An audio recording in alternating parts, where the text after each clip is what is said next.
পতঞ্জলি যোগ সমিতিৰ তত্বাৱধানত আছাম ভেলী হাইস্কুলৰ সহযোগত মাজৰবাৰী সাৰ্বজনীন ৰাস মন্দিৰত আন্তঃৰাষ্ট্ৰীয় যোগ দিৱস পালন কৰা হয়। অনুষ্ঠানত বন্তি প্ৰজ্বলন কৰে ভাৰত স্বাভিমান ন্যাসৰ ধেমাজি জিলা সমিতিৰ উপসভাপতি হেমচন্দ্ৰ পাঞ্জাঙে। সহস্ৰাধিক লোকে অংশগ্ৰহণ কৰা অনুষ্ঠানত পতঞ্জলি যোগ সমিতিৰ যোগ শিক্ষক কানায়া গুপ্তা যোগাসন আৰু ব্যায়াম প্ৰশিক্ষণ আগবঢ়ায়।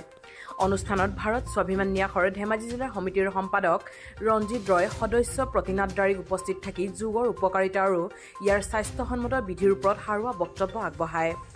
জনাই মহকুমা প্ৰশাসন, জনাই ব্লক যোগ কেন্দ্ৰ আৰু ৰাষ্ট্ৰীয় সেৱা আঁচনি গোট, আন্তঃৰাষ্ট্ৰীয় যোগ্যতা মাপ কোষ আৰু জনাই বালিকা মহাবিদ্যালয়ৰ যুটীয়া উদ্যোগত জনাই বালিকা মহাবিদ্যালয়ৰ প্ৰেক্ষাগৃহত যোগ দিৱস উদযাপন কৰা হয়।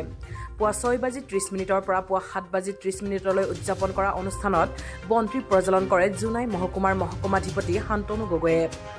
জোনাই বালিকা মহাবিদ্যালয়ৰ সহকাৰী অধ্যাপক তথা ৰাষ্ট্ৰীয় সেৱা আঁচনিৰ কাৰ্যক্ৰম বিষয়া পদ্মেশ্বৰ দলে আঁত ধৰা অনুষ্ঠানত জোনাই বালিকা মহাবিদ্যালয়ৰ ভাৰপ্ৰাপ্ত অধ্যক্ষ খগেশ্বৰ দলে কয়, যোগ দিৱসৰ প্ৰধান লক্ষ্য হৈছে মানৱ জাতিৰ কল্যাণৰ বাবে দৈনন্দিন জীৱনত যোগক সন্নিৱিষ্ট কৰা।